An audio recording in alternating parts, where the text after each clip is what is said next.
guys, welcome back to Main Street Living. Now, ladies, traveling and exploring new places is actually one of the greatest adventures in life. But we're all travel fans here on this show. However, our resident travel bug person and meteorologist Cheryl, you know who you are right there. You're gonna want to take some notes in this next segment, I think. I'm ready. Yeah, that's right. Now, we all want to protect the environment, right? We love to explore our world. We want to keep it beautiful.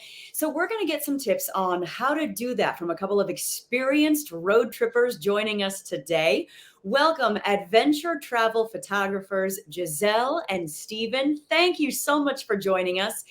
Professional road trippers basically sounds like the best job in the world. Tell us a little bit first about what it is you do.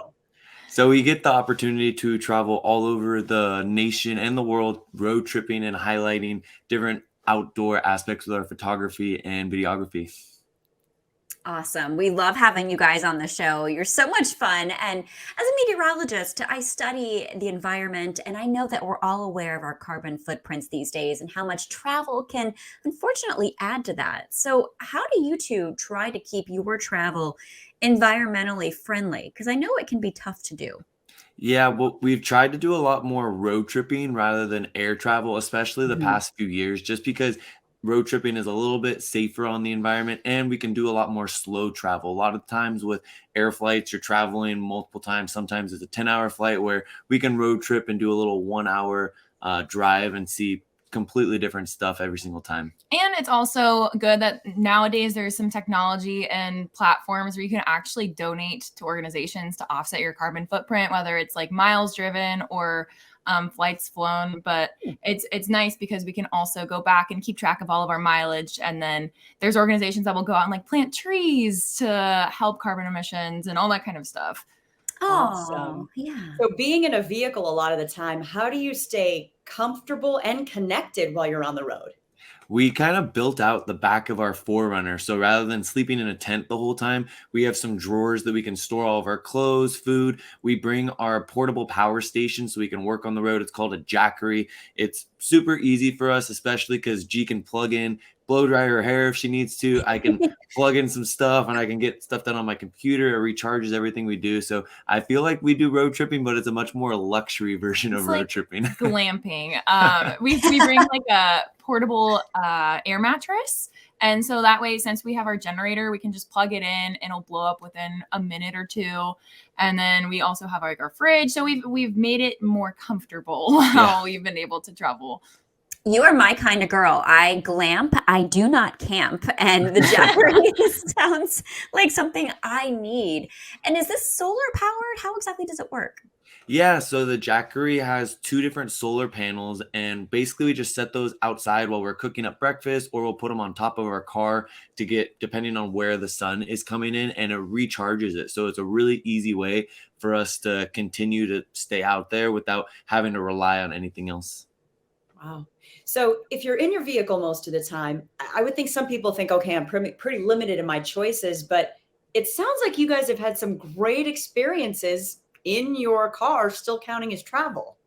Absolutely. I think there's a kind of stigma on the word travel because when you think of travel, you kind of get the feeling that you have to go super far away or travel internationally or cross, West Coast to East Coast, but that's really not the case. And I think with COVID, that really showed us that there's so much in your backyard that there's to explore, especially for us in California.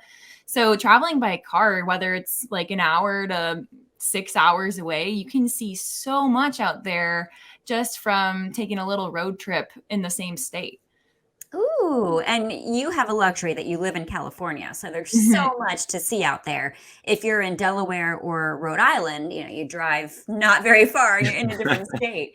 So we're curious, what is your best advice for a memorable road trip? Because it's the holidays, a lot of people are going to be on the roads. I think that it's really, really fun if we're huge planners. I feel like if you're just driving and there's a lot of things you'll just drive right by and you won't necessarily know it's there, especially if you're road tripping for the holidays, trying to get to a family destination. If you hop on and do some research on some local blogs, you can find a lot of little hidden gems to kind of break up the drive. So instead of doing like an 8-hour drive to Northern California, we'll normally do like an hour and a half stop, check out some stuff, do another hour or two, check out some hot springs, do another hour or two, go for a hike, and it breaks up the drive and is a lot more enjoyable. Do you have any, I gotta know, travel snack must-haves in your car? I always need something to munch on when I'm traveling. We're boom chicka pop people. The popcorn. yes. Oh, yeah, it's good stuff. It's Oh, dangerous. And peanut butter pretzels. That's Yeah. the other one. Yes, I love it. Pick a pop, all about that. And while you're eating that popcorn, how about a favorite destination? You guys have been to so many places. I've been following you on Instagram. If you had to pick one fave, what is it? Probably. I feel like, at least in the US, my favorite place to road trip is up in the PNW right now. We just did that earlier this summer. What's that? And being able to hike around like Mount Rainier and go up to the North Cascade National Park. Washington, Oregon. Yeah, area. Washington, Oregon is just completely insane up there. Awesome. PNW, Pacific Northwest. Yes. You guys, I got to All get right, up so on if the people lingo. are looking Brandy. for ideas, they want to follow your adventures, how can they follow you two and learn more about Jackery solar generators?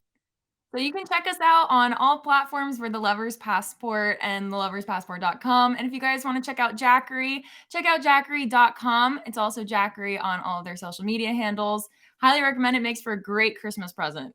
Ooh, and before we go, tell us, what are you guys doing for the holidays? Are you actually staying put for once? We are. We're staying home to recharge a little bit because we have some big goals for next year and a lot of big international travel potentially. So we'll see. You guys are teasing us, so I guess we're going to be following you to find out where you're going in 2023. We wish you all the best. Happy holidays to you. I'm glad that you guys are home, and we can't wait to see your adventures next year. Thank you. so Thanks much. for having Happy us. holidays. Folks, Oh my gosh, Brandy, I love them. I love it. I love what they said. There is so much in your own backyard, an hour, 5 hours away, whatever, that maybe you haven't seen yet. So great. It's so true. So many times we focus on things far away and we overlook what's right there. So I think that's very good advice.